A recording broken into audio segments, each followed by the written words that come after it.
Assalamualaikum warahmatullahi wabarakatuh. Innal hamdalillah nahmaduhu wa nasta'inuhu wa nastaghfiruhu wa na'udzu billahi min syururi anfusina wa min sayyiati a'malina. May yahdihillahu fahuwal muhtadi wa may yudlil fala hadiyalah. Asyhadu an la ilaha illallah wa asyhadu anna Muhammadan abduhu wa rasuluhu la nabiyya ba'da. Alhamdulillah, puji dan syukur hanyalah milik Allah Azza wa Jalla semata yang telah memberikan taufik serta hidayah kepada kita semua, yang telah mengkaruniakan nikmat iman, nikmat Islam, nikmat ukhuwah, nikmat berjamaah, nikmat thalabul ilmi, serta nikmat kesehatan dan nikmat-nikmat lainnya yang begitu luas, yang begitu banyak. Salawat serta salam tak lupa pula kita tumpah curahkan kepada uswah kita, qudwah kita, baginda Nabi Muhammad Sallallahu Alaihi Wasallam, berikut kepada keluarganya, para istri-istrinya, para keluarganya, para sahabatnya, para tabi'in, para tabi'in, para ulama yang telah meneruskan risalah dakwah ini, dan tentu saja kepada kita semua yang hadir di kajian Halaqah Silsilah Islam dan juga Bumiku Mengaji. Alhamdulillah, di hari Sabtu, hari ketiga bulan Zulqa'dah 1445 Hijriah, atau bertepatan dengan tanggal 11 Mei 2024, setelah kita melalui bersama rangkaian ibadah di bulan Ramadan, Syawal, dan alhamdulillah kita merajut kembali, meniti ilmu kembali bersama gurunda tercinta Al-Ustaz Dr. Abdullah Roy Hafizullah Ta'ala. Insya Allah pada malam hari ini kita akan melanjutkan kembali hadis Arba'in, hadis ke-36, tentang tidak dilarang untuk melakukan kemudaratan atau larangan berbuat mudarat. Insya Allah, tanpa berpanjang lebar dan untuk mengefektifkan waktu yang tersisa, kami persilakan kepada Ustazuna Dr. Abdullah Roy Hafizullah Ta'ala. Tafadhol ya Ustazi, barakallahu fiik. Jazakumullah khairan. Bismillahirrahmanirrahim. Assalamualaikum warahmatullahi wabarakatuh. Alhamdulillah, wassalatu wassalamu ala rasulillah wa ala alihi wa sahbihi wa man walah. Para ikhwah di Bumiku Mengaji, dan juga para pemirsa yang dimuliakan oleh Allah Subhanahu wa taala. Insyaallah pada malam hari ini kembali kita akan melanjutkan pembahasan kitab Al-Arba'in An-Nawawiyah yang ditulis oleh Al-Imam An-Nawawi rahimahullah. Dan hadis ini atau kitab ini, sebagaimana kita tahu, beliau rahimahullah mengumpulkan di dalamnya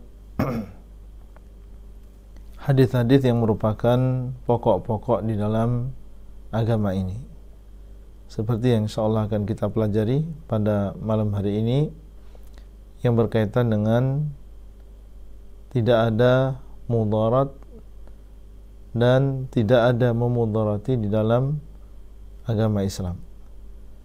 Dan sebelum kita jelaskan tentang hadis ini, sebagaimana biasanya kita ingin mendengar lafaz hadis ini dan meminta salah seorang dari ikhwah untuk membacanya. Nah, Baik, insyaallah. Bismillahirrahmanirrahim.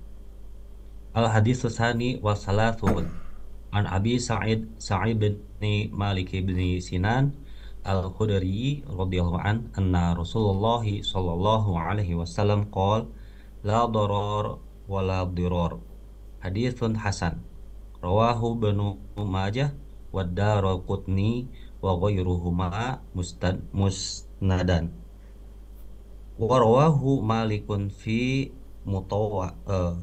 Muwatta an Amri bin Yahya an Abi anin Nabi sallallahu alaihi wasallam mursalan.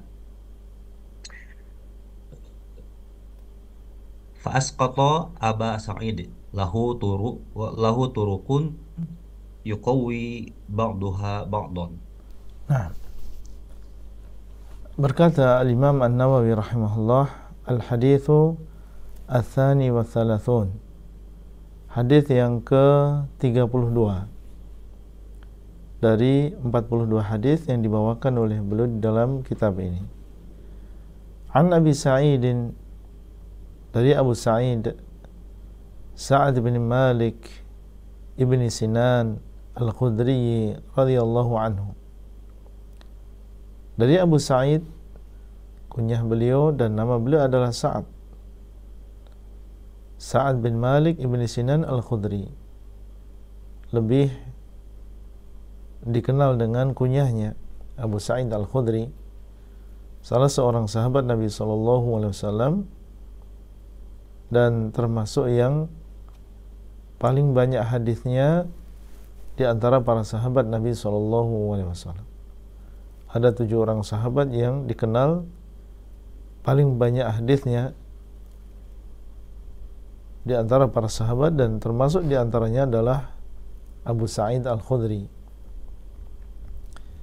Anna Rasulullah sallallahu alaihi wasallam qaal, bahwasanya Rasulullah sallallahu alaihi wasallam bersabda, la darara wa la dirar.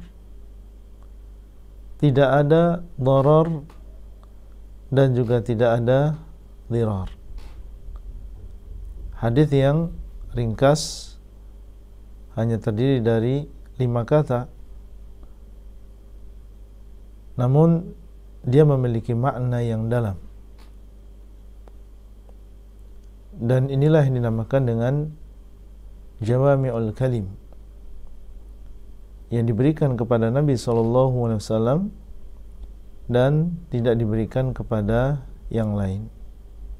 Ini adalah termasuk keistimewaan yang Allah SWT berikan kepada Nabi kita Muhammad SAW, dan tidak diberikan kepada seorang Nabi pun sebelum beliau, yaitu diberikan jawami'ul kalim, kata-kata yang ringkas akan tapi memiliki makna yang padat.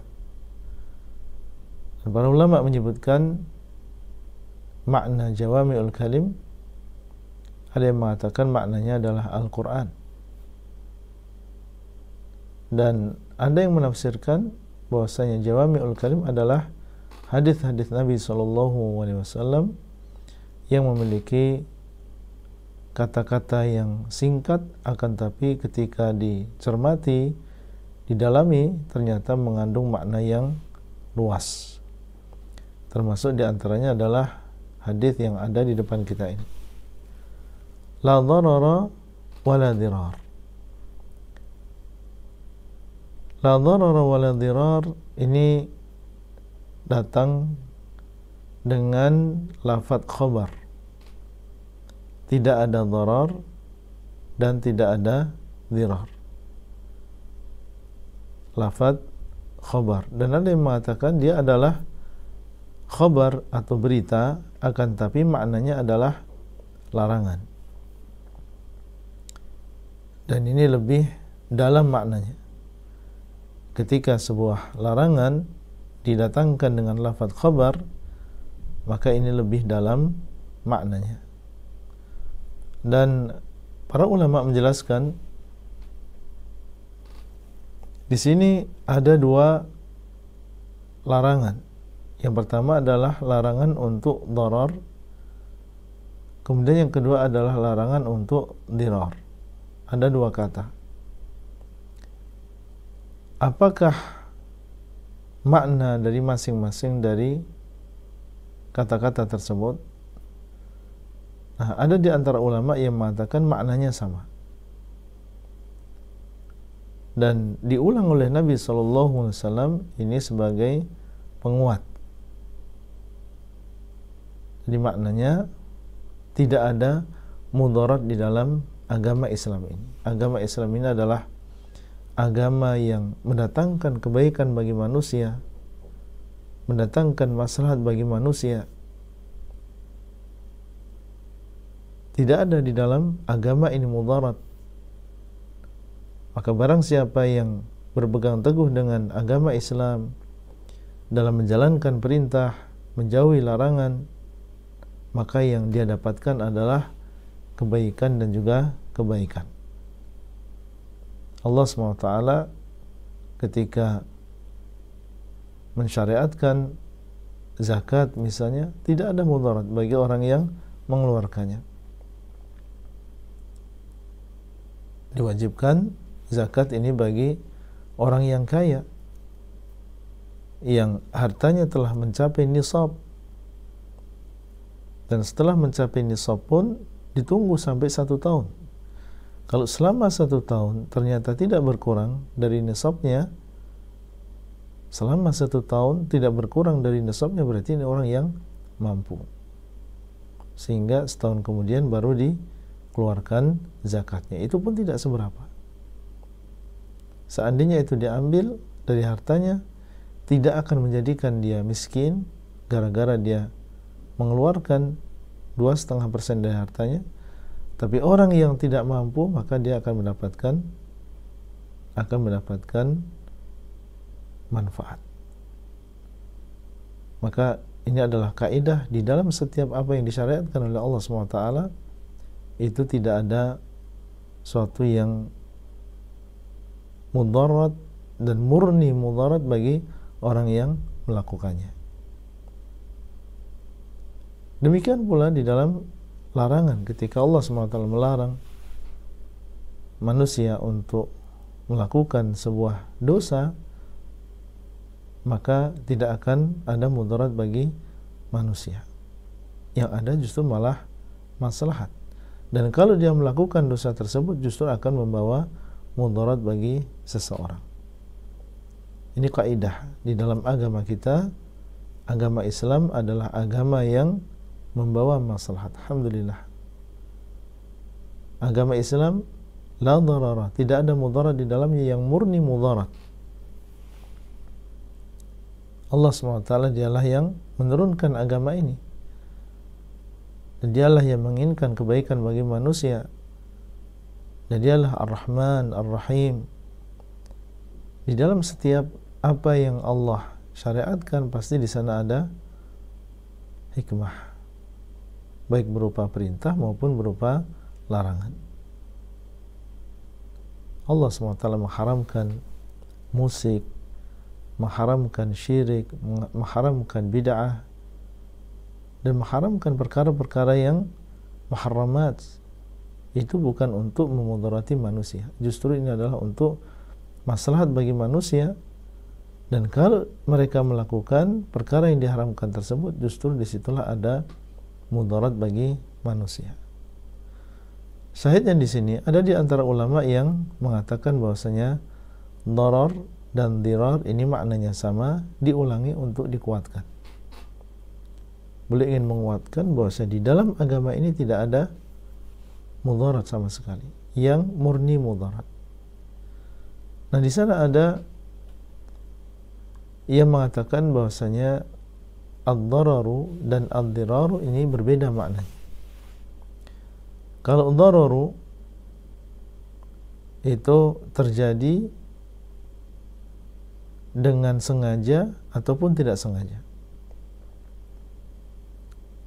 Yang namanya mudarat kadang terjadi dengan sengaja dan kadang terjadi juga dengan tidak sengaja. Adapun ad-dirar, maka mudaratnya terjadi dengan kesengajaan. Nah, ini ada yang membedakan demikian. Jadi ad-darar di sini lebih umum ya, karena dia sengaja maupun tidak sengaja. Adapun ad-dirar, maka ini dilakukan dengan sengaja. Maka di dalam Islam dinafikan mudarat. Demikian pula dilarang untuk memudarati orang lain dengan sengaja.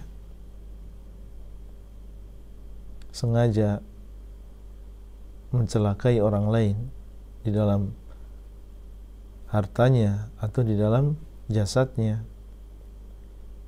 atau di dalam kehormatannya, memberikan mudarat kepada orang lain, baik orang yang dia kenal maupun yang tidak dia kenal, baik keluarganya maupun selain keluarganya.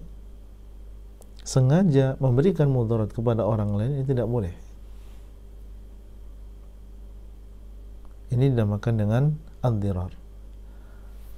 Al-Hafidz Ibnu Rajab di dalam kitab beliau Jami'ul Ulumi wal Hikam menyebutkan khilaf para ulama tentang masalah makna ad-darar dan juga dirar. Kita lihat apa yang beliau sampaikan di dalam kitab tersebut, supaya kita memiliki ilmu lebih luas dan wawasan lebih luas tentang makna ad-darar dan juga ad-dirar, yang semoga ini menjadikan kita semakin bertambah iman bagaimana kesempurnaan Islam ini dan bagaimana kebaikan Islam. Beliau mengatakan, dan yang masyhur bahwa antara darar dengan dirar ini ada perbedaan. Ada yang mengatakan bahwasanya ad-darar itu adalah isimnya, kata bendanya. Adapun ad-dirar maka ini adalah fiilnya, yaitu perbuatannya.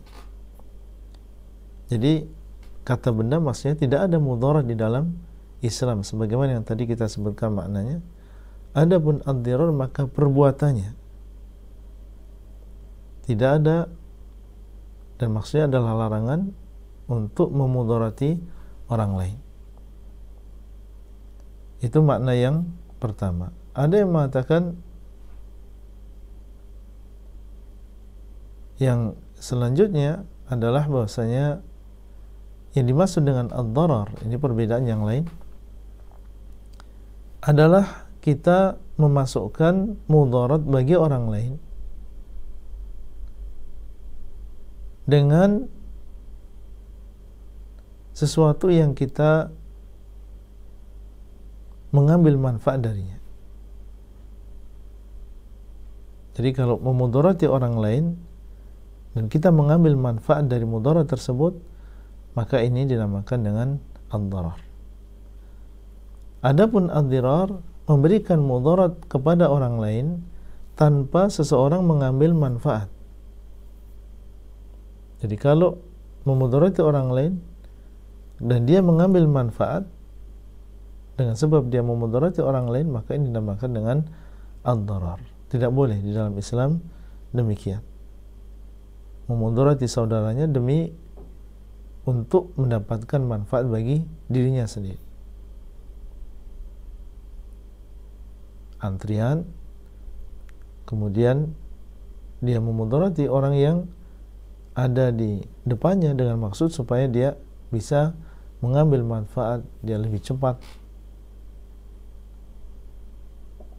dengan cara dia menyogok, menyuap, sehingga saudaranya tersingkir dan dia pun mendapatkan manfaat. Maka ini diharamkan di dalam agama Islam yang demikian. Demikian pula ad-dirar, memudarati orang lain meskipun dia sendiri tidak mendapatkan manfaat, hanya sekedar dia memberikan mudarat.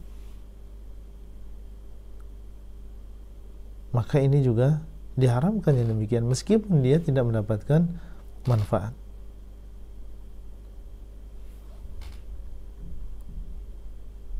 Dan ini dikuatkan oleh beberapa ulama, di antaranya adalah Ibnu Abdul Bar, kemudian juga Ibnu Salah, dan ada yang mengatakan bahwasanya ad-darar adalah memudarati, ya ad-dararu an yadurra biman la yadurruhu. Ad-darar maksudnya adalah memudarati orang yang tidak memudarati dia, memudarati seseorang dan orang tersebut tidak memudarati kita. Ya, tidak ada di sana sebab kemudian dia memudarati orang lain padahal dia tidak memudarati kita. Ini dinamakan dengan ad-darar. Adapun ad-dirar, memudarati orang yang memudarati kita, tapi dengan cara yang tidak diperbolehkan. Misalnya ada orang yang memudarati kita, kemudian kita ganti memudarati dia, tapi kita berlebihan dalam membalasnya. Dia mengambil, misalnya memudarati kita dengan mengambil 100.000, kemudian kita memudarati dia dengan mengambil 200.000. Ini berarti dirar, yaitu saling memudarati satu dengan yang lain.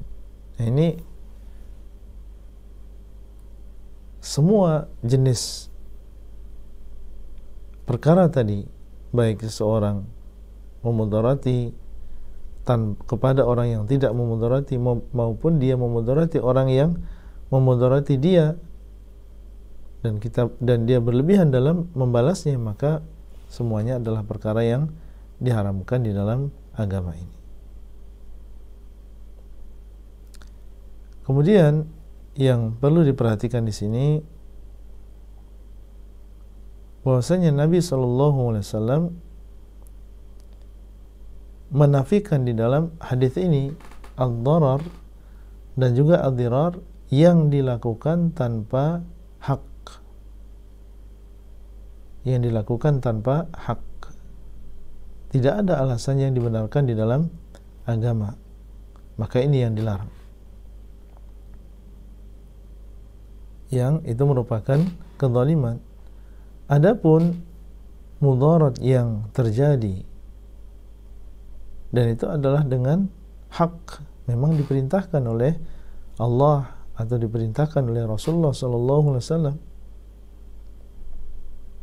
maka ini tidak masuk di dalam hadis ini. Seperti misalnya kita diperintahkan untuk menegakkan hukuman bagi orang yang berzina, dilakukan oleh penguasa. Orang yang berzina dan dia pernah menikah dengan pernikahan yang syar'i, kemudian perkaranya sampai kepada penguasa dan diproses dengan proses yang syar'i, maka bisa sampai kepada hukuman rajam, yaitu dilempari dengan batu sampai dia meninggal dunia. Maka di sini ada mudarat. Tapi mudarat di sini adalah dengan hak,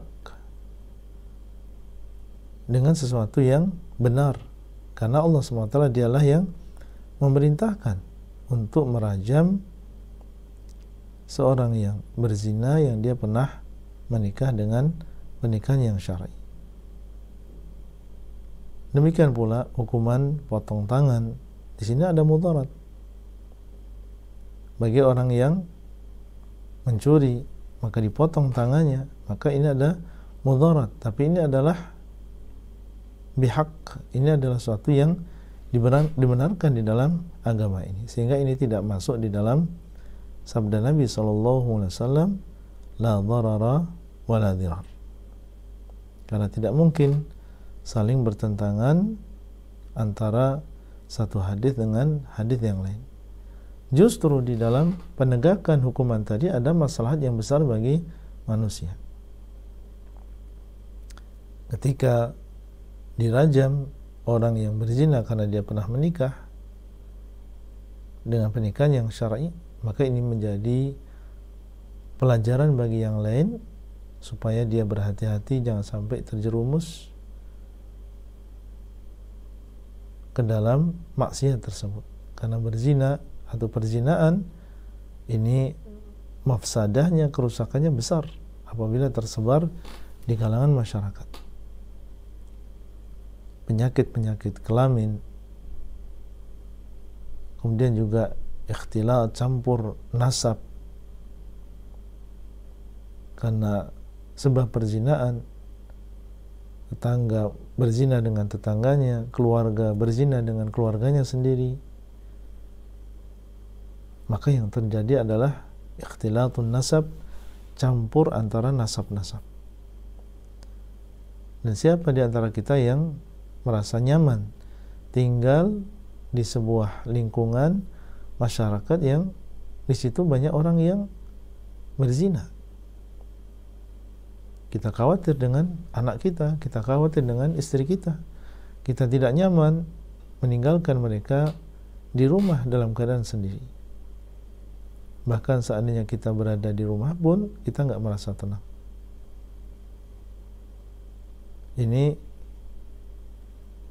sehingga di dalam agama Islam Allah SWT dengan hikmahnya menjadikan hukuman bagi orang yang berzina dengan, dan dia adalah orang yang muhsan, artinya orang yang pernah menikah dengan pernikahan yang syar'i, maka dia dihukum dengan rajam.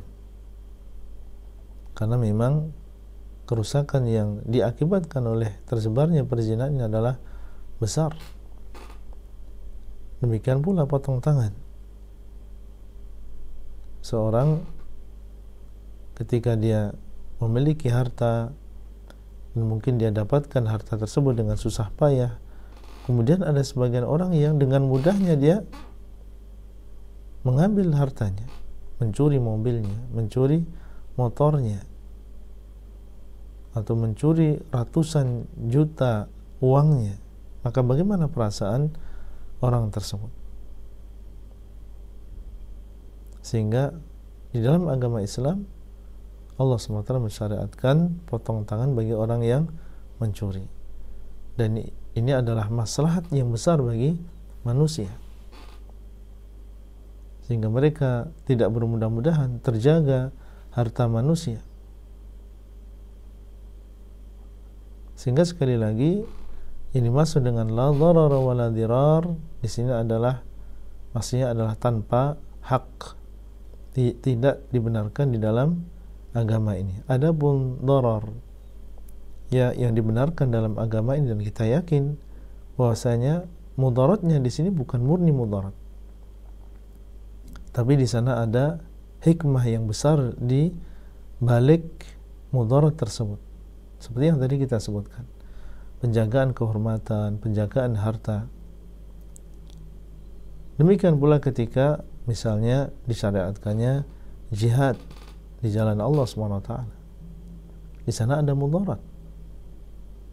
Ya, seseorang dia keluar dari rumahnya dalam keadaan meninggalkan keluarganya, dalam keadaan dia melakukan safar yang panjang, dan mungkin di sana terjadi mudarat. Ketika dia berperang, mungkin di sana terjadi mudarat, baik mudarat bagi dirinya, terpotong tangannya, terbunuh, atau mudarat bagi orang lain. Maka mudarat yang seperti ini adalah mudarat yang memang di dalam agama Islam adalah dibenarkan, sebabnya adalah sebab yang syar'i, karena di sana ada maslahat yang lebih besar yang diharapkan di balik itu semuanya. Karena jihad, dengan adanya jihad atau disyariatkannya jihad dengan yang syar'i tentunya, maka kalau mereka menyerah dan masuk ke dalam agama Islam, tentunya ini adalah maslahat yang besar bagi mereka, karena selamat dari azab. Dan seandainya orang-orang kafir tersebut mereka tidak menyerah dan mereka melawan sampai mereka meninggal dunia dan kaum muslimin memenangkan pertempuran, maka ini ada masalah yang besar untuk orang-orang yang ada di belakang mereka, karena setelah itu daerah tersebut akan dikuasai oleh orang Islam dan mereka masuk ke dalam agama Islam, kemudian mereka memiliki keturunan, memiliki anak, memiliki cucu, dan mereka juga beragama Islam. Jadi terbunuh memang sebagian mereka, tapi setelah itu akan memeluk agama Islam keturunan mereka. Terbunuh misalnya 100, tapi yang masuk Islam setelahnya adalah, yang beragama Islam setelahnya adalah jutaan. Berarti bukan murni mudarat. Di sana ada maslahat yang lebih besar yang Allah SWT inginkan dari syariat tersebut. Maka demikianlah termasuk di antara kebaikan agama Islam. Dan kita sebagai seorang muslim tentunya bersyukur kepada Allah SWT yang telah memberikan taufik kepada kita semuanya untuk memeluk agama ini, agama yang sempurna, agama yang sangat indah, yang dinafikan di dalamnya yang dinamakan dengan mudarat dan juga memudarati orang lain. Dan tentunya di antara faedah yang bisa kita ambil bahwa seorang muslim kewajiban dia adalah menjaga dirinya jangan sampai dia memudarati orang lain yang tidak bersalah, atau jangan sampai dia memudarati orang yang memudarati dirinya. Artinya kalau ada yang memudarati dirinya kemudian dia ingin membalas, jangan sampai dia membalas dengan balasan yang berlebihan, karena yang sebelumnya dia statusnya sebagai orang yang terzalimi, ketika dia berlebihan dalam membalas, jadilah dia orang yang menzalimi orang lain. Dan tentunya permisalan-permisalan memudarati orang lain ini banyak sekali dan tidak terhitung ya. Mungkin bisa kita sebutkan dan mengingatkan. Di antaranya adalah seorang misalnya memudarati orang lain di jalan dengan membuang sesuatu di jalan umum sehingga bisa menjadikan ban seseorang meletus atau menjadikan seorang terpeleset atau mencium bau yang tidak sedap, maka ini termasuk mudarat. Ya, demikian pula misalnya memudarati tetangganya dengan pohon yang tumbuh di halamannya, akan tapi pohon tersebut misalnya mengotori halaman tetangga misalnya, maka ini juga bisa dikatakan memudarati orang lain. Yang jelas ini masuk dalam berbagai bab ya, termasuk diantaranya adalah dalam masalah muamalah, dalam jual beli, dalam masalah pegadaian, dalam masalah pernikahan, dalam masalah perceraian, dalam masalah wasiat. Seorang tidak boleh dia berwasiat dan wasiatnya sampai memudarati ahli warisnya. Misalnya dia berwasiat lebih dari sepertiga, ini tidak boleh karena ini memudarati ahli warisnya. Demikian pula seseorang ketika dalam bab pernikahan, maka tidak boleh seorang laki-laki memudarati istrinya dan tidak boleh seorang istri juga memudarati suaminya. Dalam hal jual beli, seorang pembeli tidak boleh dia memudarati penjual dan penjual juga tidak boleh memudarati pembeli dan seterusnya. Ini masuk dalam banyak bab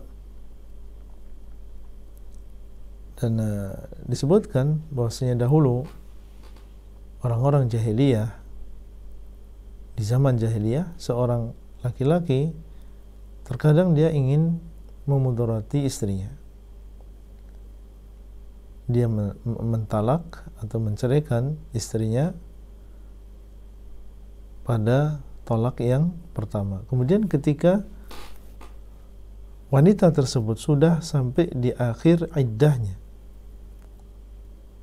mungkin kurang 1 hari, sudah 1 hari, ada harapan nanti dia terlepas dari laki-laki tersebut, kemudian bisa bebas, bisa menikah dengan yang lain. 1 hari sebelum selesai kemudian dirujuk sehingga dia menjadi istri kembali, tapi setelah itu langsung diceraikan kembali sehingga harus menunggu 3 bulan lagi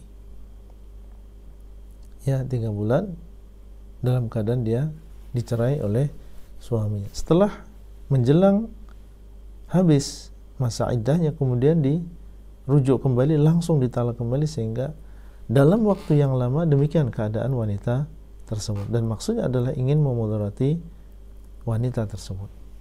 Nah, ini dalam Islam Allah SWT membatasi yang namanya tolak ini hanya sampai 3 kali. Adapun dulu di zaman jahiliyah maka tidak terbatas, sehingga ada seorang yang ingin memudarati istrinya dengan cara seperti itu.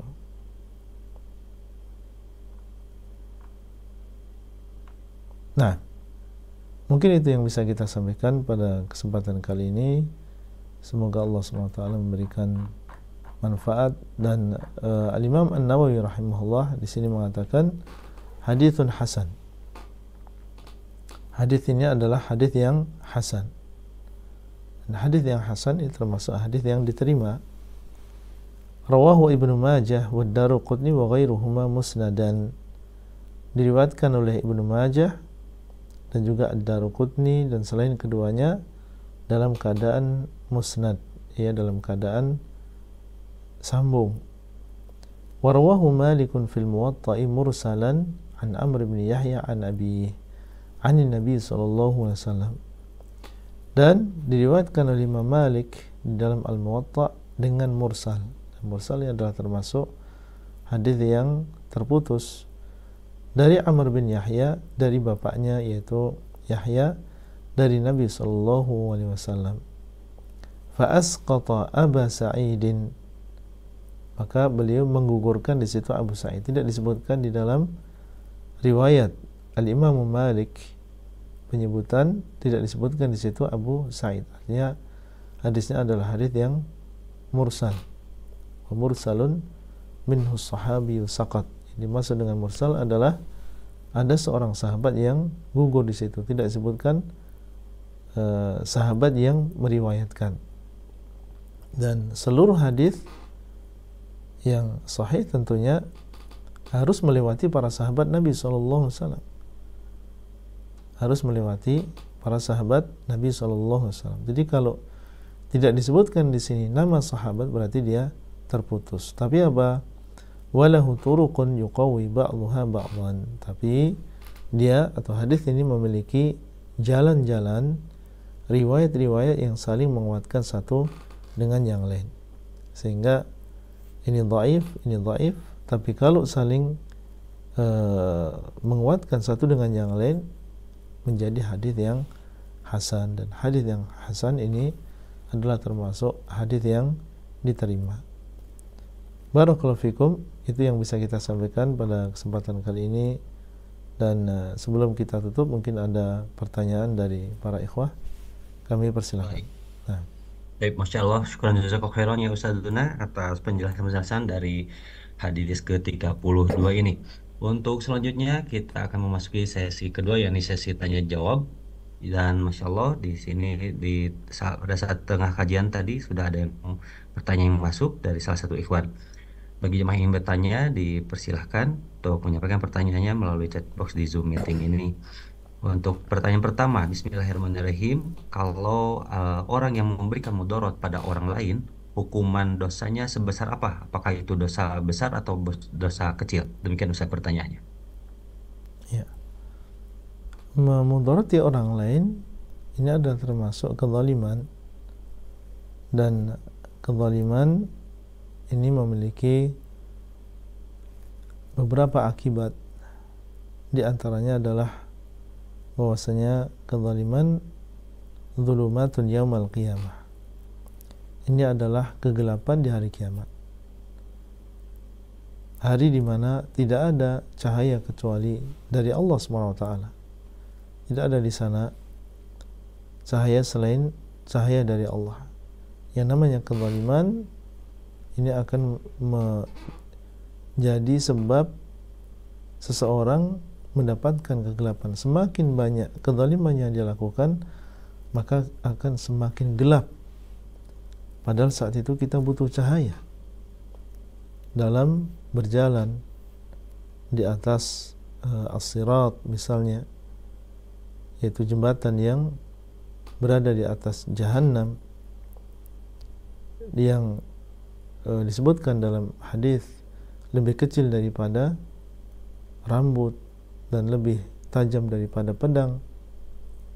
Kalau seseorang menyeberangi jembatan tersebut dalam keadaan dia gelap, maka tentunya ini adalah sesuatu yang sangat mengkhawatirkan. Dan kezaliman ini adalah sebab kegelapan di hari kiamat. Demikian pula kezaliman disebabkan memudarati orang lain ini bisa saja orang yang termudarati, orang yang terzalimi ini berdoa, dan doa orang yang terzalimi mustajab. Nabi SAW mengatakan, ittaqi da'watal mazlum fa innahu laysa bainahu wa bainaha wa bainallahi hijab. Hendaklah kau berhati-hati dengan doanya orang yang terzalimi, karena sesungguhnya tidak ada antara dia dengan Allah SWT penghalang. Tentunya ini semuanya menjadikan kita takut. Orang yang terzalimi, yang mungkin saja kita mengenalnya, mungkin kita tidak mengenalnya, sengaja kita memudarati dia. Akhirnya dia berdoa, ya Allah, balaslah orang yang memudarati saya, orang yang menzalimi saya dengan balasan yang setimpal. Kemudian Allah SWT kalau mengabulkan doanya, maka mungkin saja ini berpengaruh pada ekonomi kita, mungkin pada diri kita, sehingga tertimpa penyakit secara tiba-tiba, dan seterusnya. Dan siapa di antara kita yang menginginkan yang demikian? Jadi ini sudah cukup menjadikan seorang muslim takut apabila dia memudarati orang lain. Kalau misalnya sudah terjadi, padahal kita sudah berusaha untuk menghindari, maka segera kita minta dihalalkan, minta untuk dimaafkan sebelum datang satu hari di mana tidak akan bermanfaat di hari tersebut, yang namanya minta maaf atau uang, dolar, dirham, dinar, dan seterusnya. Di hari ini, mumpung seseorang memiliki kesempatan dan dia merasa pernah menzalimi orang lain, memudarati orang lain, maka adalah dia meminta maaf. Nah, Untuk pertanyaan berikutnya dari jamaah di chatbox. Bismillahirrahmanirrahim. Assalamualaikum Ustadz. Assalamualaikum warahmatullahi wabarakatuh. Afwan, saya mau bertanya, pernah membaca firman Allah Ta'ala di surat Az-Zukhruf ayat 67. Apakah ini berlaku untuk dua orang adik dan kakak atau ibu dan anak yang suka menyebarkan aib orang lain, menyebarluaskan gosip tentang orang lain meskipun belum tentu benar? Ghibah dan kemaksiatan lainnya di dunia akan saling menuntut di akhirat. Demikian saya pertanyaannya. Surat Az-Zukhruf ayat berapa? 67. Terjemahnya, teman-teman karib pada hari itu saling bermusuhan satu sama lain kecuali mereka yang bertakwa. Ya. Al-akhillau yawma idzin ba'dhum li ba'dhin aduwwun illa al-muttaqin. Orang-orang yang dahulu di dunia mereka saling berdekatan, saling mencintai satu dengan yang lain. Akan tapi saling mencintainya mereka di dunia itu bukan karena Allah. Saling mencintai karena kekerabatan, saling mencintai karena dunia, bukan saling mencintai karena Allah SWT, karena ketaatan orang tersebut. Maka di hari tersebut, ba'duhum li ba'dhin adu, sebagian mereka akan menjadi musuh bagi sebagian yang lain, akan saling berlepas diri. Karena orang yang demikian keadaannya saling mencintai bukan karena Allah SWT, maka mereka akan dalam keadaan lalai. Komunikasi mereka dan hubungan mereka ini tidak berdasarkan lillahi azza wa jal, sehingga mereka pun saling melalaikan satu dengan yang lain, saling membisikkan atau memberikan dorongan atau arahan kepada sesuatu yang negatif. Ini yang terjadi kalau saling mencintainya bukan karena Allah SWT. Nah, di hari tersebut orang-orang yang demikian keadaannya akan menjadi musuh satu dengan yang lain, akan berlepas diri. Ya Allah, saya dulu berteman dengan si fulan dan saya berlepas diri dari si fulan. Demikian pula yang lain, berlepas diri satu dengan yang lain karena dahulu di dunia saling mencintainya mereka, saling berhubungannya mereka satu dengan yang lain, itu bukan karena Allah, karena dunia, karena kemaksiatan dan seterusnya. Illal muttaqin, kecuali orang-orang yang bertakwa. Karena orang-orang yang bertakwa di dunia, mereka mencintai karena Allah, menasihati karena Allah, membenci karena Allah, berpaling karena Allah. Orang yang demikian maka dikecualikan. Mereka akan terjaga di dunia, mereka mencintai karena Allah, dan di akhirat pun mereka juga demikian. Dan kalau kita melihat lafaz ayatnya, maka ini mencakup semuanya, termasuk diantaranya adalah seorang keluarga dengan keluarga yang lain, seorang suami dengan istrinya, ya seorang saudara dengan saudaranya. Kalau di dunia tidak ada di sana ketakwaan, artinya ya dia sebagai seorang suami tidak bertakwa sehingga dia biarkan istrinya dalam keadaan berbuat maksiat. Demikian pula istri juga tidak bertakwa, dia biarkan suami dalam keadaan berbuat maksiat. Di dunia saling mencintai, ada mawaddah di antara mereka, tapi di akhirat Allah akan jadikan saling mencintai tersebut menjadi saling memusuhi. Gara-gara kamu aku demikian, gara-gara kamu aku demikian. Tapi yang demikian tidak terjadi bagi orang-orang yang bertakwa. Dia sebagai seorang suami menjadi suami yang bertakwa, menasihati, bersabar dengan istrinya. Demikian pula seorang istri, dia bertakwa, bekerja sama dengan suaminya dalam kebaikan. Maka yang demikian yang akan mengambil manfaat di hari kiamat. Nah, wallahu taala a'lam. Baik.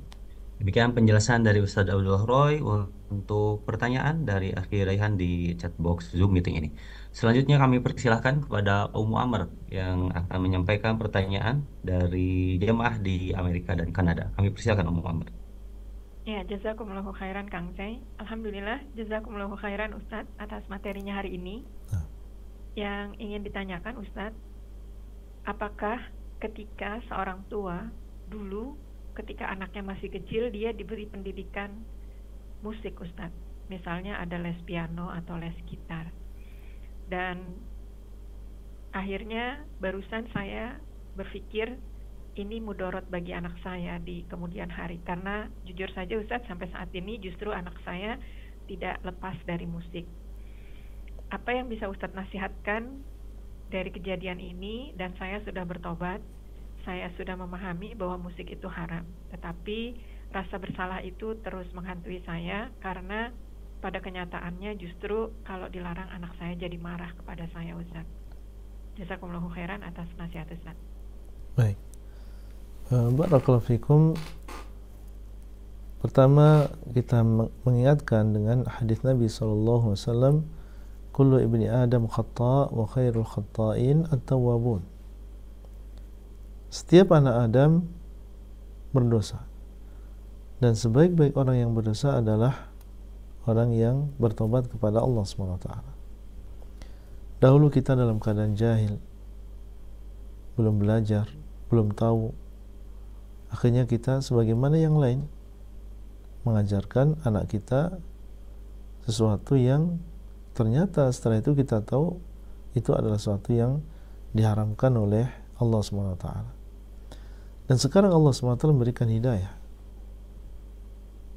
Maka sebaik-baik orang yang bersalah adalah orang yang bertaubat kepada Allah SWT. Kalau sekarang kita bertobat, dan taubat sebagaimana kita tahu adalah diiringi dengan penyesalan, kemudian seseorang melepaskan perbuatan dosa tersebut dan berjanji di masa yang akan datang untuk tidak melakukan yang demikian. Kalau tadi dosanya adalah misalnya mengajarkan anaknya atau memberikan fasilitas kepadanya anaknya sesuatu yang diharamkan, maka dia berjanji di masa yang akan datang tidak melakukan yang demikian. Kalau terpenuhi syarat-syaratnya, maka sebagaimana sabda Nabi SAW, at-taibu minadz dzambi kaman la dzamba lahu. Orang yang bertobat dari sebuah dosa seperti orang yang tidak punya dosa. Tentunya diiringi dengan nasihat kepada anak kita, karena ini adalah tugas kita dan tanggung jawab kita sebagai orang tua, meskipun kita dahulu adalah sebagai sebab, maka bukan aib bagi seorang ayah atau ibu untuk mengingatkan anaknya bahwasanya perbuatan tersebut adalah tidak boleh sebenarnya. Kalau dia mengatakan, kenapa dulu bapak ibu menyekolahkan saya, memberikan fasilitas saya demikian dan demikian, dulu kan sampaikan saja apa adanya. Dulu ayah tidak tahu, dulu ibu tidak tahu, dan sekarang kami sudah belajar, maka ayo kita sama-sama kembali, ayo kita sama-sama mendekatkan diri kita kepada Allah, menjauhkan diri kita dari perbuatan ini. Dan ingatkan bahwa setiap manusia pasti salah, termasuk bapak dan juga ibu. Kalau setelah itu dia menerima, alhamdulillah, dia akan mencontoh ayahnya yang kembali kepada kebenaran setelah sebelumnya salah. Dia akan mencontoh ibunya yang bertobat kepada Allah SWT dan terus terang mengakui tentang kesalahannya. Maka ini justru malah menjadi teladan bagi anak-anak kita, bahwasanya namanya manusia, kalau dia bersalah segera dia bertobat kepada Allah SWT dan tidak menunda-nunda taubatnya. Kalau misalnya dia menolak dan dia marah dan justru malah mengata-ngatai, maka kita bersabar dalam memberikan nasihat. Jangan kita putus asa dari rahmat Allah SWT, apalagi kita tahu bahwasanya dulu kita adalah di antara sebabnya, maka kita bersabar dalam memberikan nasihat. Jangan mencukupkan diri dengan 1-2 kali nasihat, ya, tapi seseorang terus berdoa dan bersabar. Apalagi jangan sampai kita mendoakan kejelekan untuk anak kita. Justru yang ada adalah doa dengan kebaikan, diberikan hidayah, dibukakan hatinya, dan tentunya menyampaikan nasihat kepada anak kita dengan cara yang lembut. Wallahu ta'ala a'lam. Nah. Iya Ustaz, jazakumullahu khairan. Boleh pertanyaan selanjutnya Ustaz? Nah, fadhal. Ya. Assalamualaikum warahmatullahi wabarakatuh. Ustaz, apabila dalam sebuah keluarga, kakak beradik misalnya, atau dengan kerabat, mereka berseteru dan akhirnya saling tanda kutip mengata-ngatai, apakah dalam mengata-ngatai ini kemudian terucap laknat Ustaz? Apakah laknat itu adalah satu kemudorotan yang dilakukan dan apa konsekuensinya? Jazakumullahu khairan Ustaz. Ya. Nabi SAW menyebutkan bahwasanya seorang muslim secara umum dia bukan seorang yang tukang laknat. Tukang laknat artinya mengatakan semoga Allah melaknatmu, dan laknat artinya adalah dijauhkan dari rahmat Allah. Ketika seorang mengatakan semoga Allah melaknatmu, berarti berdoa kepada Allah semoga Allah menjauhkan orang tersebut dari rahmatnya. Maka tentunya ini adalah suatu yang tidak baik, dan cukuplah ucapan Nabi SAW bahwasanya seorang muslim itu bukan seorang yang la'an, bukan seorang yang ta'an. La'an artinya adalah orang yang senang melaknat. Sedikit-sedikit dia mendatangkan lafaz ini. Dan bukan seorang yang ta'an, yaitu yang sering mencela, sering menjelek-jelekkan orang lain. Dan dan apa yang disebutkan oleh Nabi SAW tentang larangan seorang muslim menjadi orang yang la'an atau sering melaknat, tentunya ini adalah tidaklah beliau SAW melarang yang demikian kecuali karena di sana ada mudarat. Sekarang kalau misalnya dikabulkan oleh Allah SWT doa tersebut, sehingga saudara kita menjadi orang yang dilaknat oleh Allah, dijauhkan dari rahmatnya, anak kita menjadi orang yang dijauhkan dari rahmat Allah, sehingga hidup dalam keadaan susah, hidup dalam keadaan tidak tenang, maka tentunya ini adalah mudarat bagi mereka. Daripada seseorang mendoakan dengan doa yang jelek seperti itu, tentunya lebih baik seseorang mendoakan dengan doa yang baik, ya, dengan rahmat, ya, dengan keluasan rezeki, dengan ketenangan dalam kehidupan. Dan kalau kita mendoakan orang lain dengan kebaikan dalam keadaan dia tidak tahu kalau kita mendoakan dia, maka sebagaimana dalam hadis ada seorang malaikat yang mengatakan amin walaka mithluhu, akan diaminkan oleh malaikat dan bagimu yang semisal. Jadi kalau kita mendoakan kebaikan untuk orang lain, untuk saudara kita, dan dia tidak tahu kalau kita mendoakan dengan kebaikan, maka di antara faedahnya akan hilang insyaallah penyakit-penyakit hati yang ada di dalam diri kita, yang terjadi antara diri kita dengan saudara kita, yang berupa dengki, yang berupa dendam. Kalau kita doakan dia dengan kebaikan, insyaallah penyakit-penyakit tersebut akan hilang. Dan yang kedua faedahnya adalah akan diaminkan oleh malaikat dan kita akan mendapatkan kebaikan yang serupa. Nah, tentunya ini jauh lebih baik daripada seseorang kemudian mendoakan laknat untuk saudaranya. Dan orang yang sering melaknat orang lain di dunia, maka dia tidak akan menjadi orang yang memberi syafaat di hari kiamat. Karena orang yang memberi syafaat di hari kiamat adalah orang yang sayang kepada orang lain. Adapun orang yang senang melaknat, maka ini sedikit kasih sayangnya kepada orang lain, atau bahkan orang yang tidak punya kasih sayang. Dan Nabi SAW mengatakan, man la yarham la yurham, barang siapa yang tidak menyayangi orang lain, maka dia tidak disayangi. Maksudnya adalah barang siapa yang tidak menyayangi manusia, maka Allah SWT tidak akan menyayangi dia. Dan termasuk di antara bentuk dan ciri dia tidak memiliki kasih sayang atau sedikit kasih sayangnya adalah ketika dia banyak melaknat orang lain.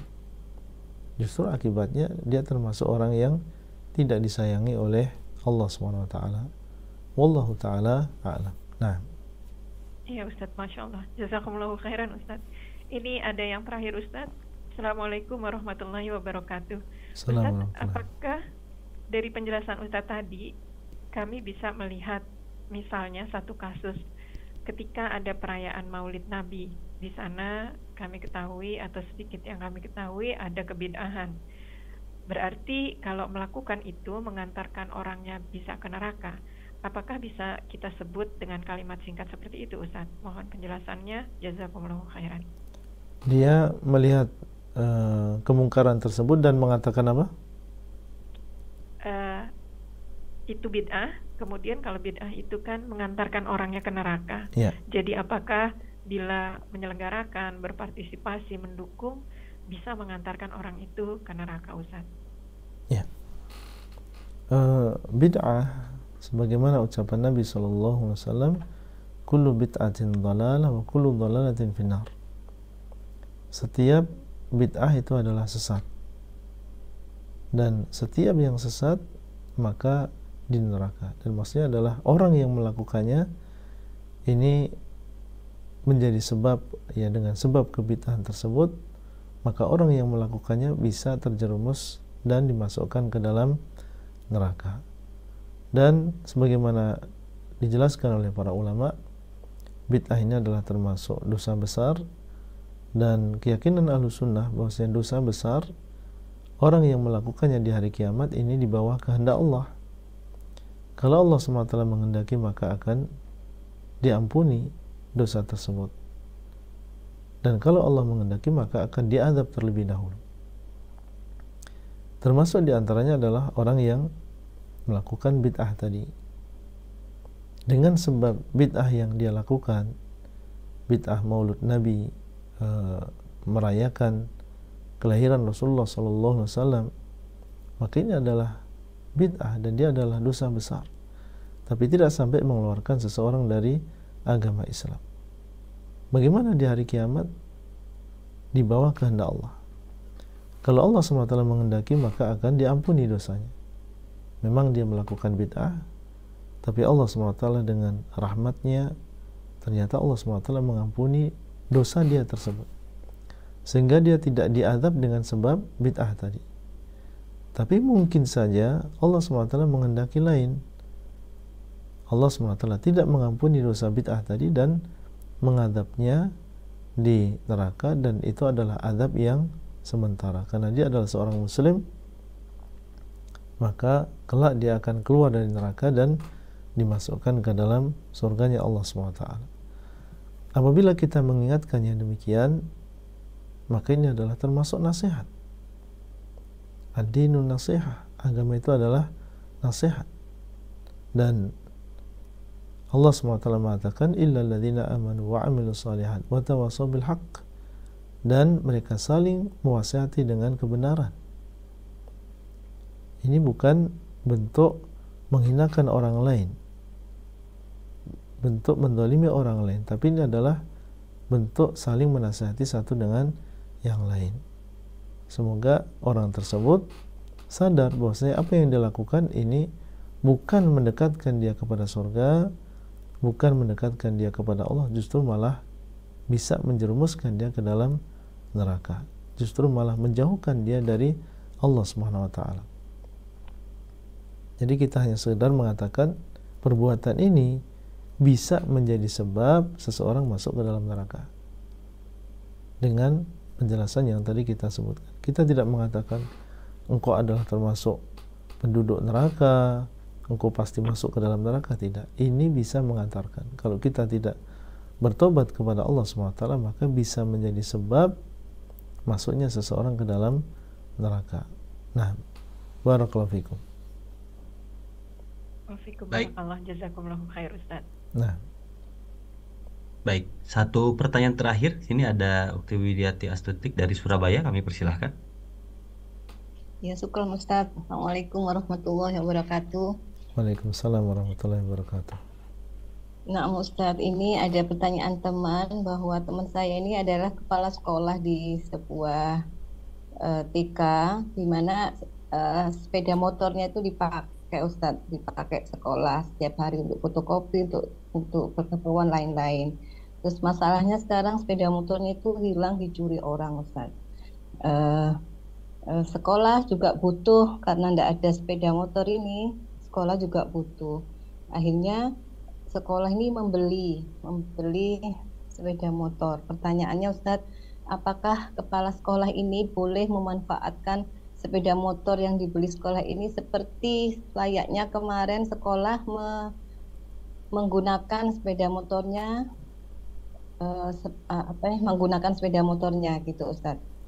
Jadi apakah boleh kepala sekolah ini menggunakan sepeda motor sekolah untuk kepentingan pribadinya, tapi nanti ya juga diganti misalnya bensinnya begitu Ustaz. Syukron jazakallahu khairan. Ya. Kalau memang motor tersebut adalah milik sekolah, maka tentunya kita gunakan motor tersebut sebagaimana amanah yang diberikan. Kalau dia adalah hanya digunakan untuk dinas saja, untuk keperluan sekolah, maka tidak boleh seorang kepala sekolah pun menggunakan motor tersebut untuk kepentingan pribadi.